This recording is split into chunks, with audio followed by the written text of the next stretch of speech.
anti-corporatism protests in more than 100 American cities, as well as cities in more than 70 other countries. On Friday, American police clashed with a fresh protest rally in New York City and arrested several demonstrators.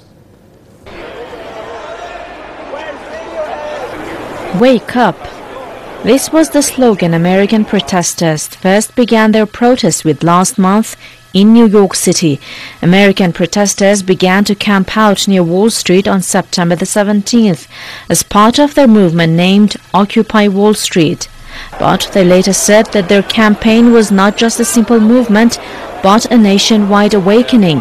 This is one of the single most important things that have happened in the last century. Because it's not a movement. Because it's not a movement. It's an awakening. It's an awakening.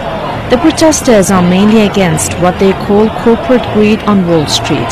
They say the U.S. financial system only benefits big companies and the super rich. They insist that they form 99% of the American population, adding that the richest 1% of Americans do not pay a proportionate share of the taxes.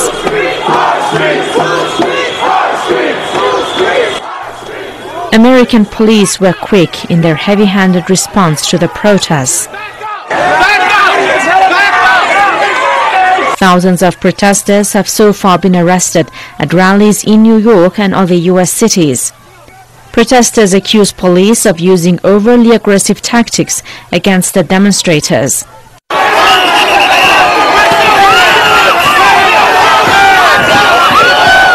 On Friday, clashes erupted in New York near the city's stock exchange. This after Occupy Wall Street protesters held a march to celebrate the postponement of a planned cleanup of the Zuccotti Park. Authorities had warned protesters to clear out for a cleanup after their month-long occupation of the park in Lower Manhattan. The Wall Street protest appears to have become an issue in the presidential primary race, but protesters say both Democrats and Republicans belong to the corporate interests, and there is little difference between the policies they're preaching. Republican and the Democratic parties in this country are corporate parties. They're allied with Wall Street, and although they, on the surface, in the public, they look like there's some difference between them. If you look at the policies that they enact, there's very little difference. They would not support what we're doing, and we don't want their support. Despite the heavy-handed police response, the Wall Street movement has sparked solidarity protests in more than 1,600 American cities.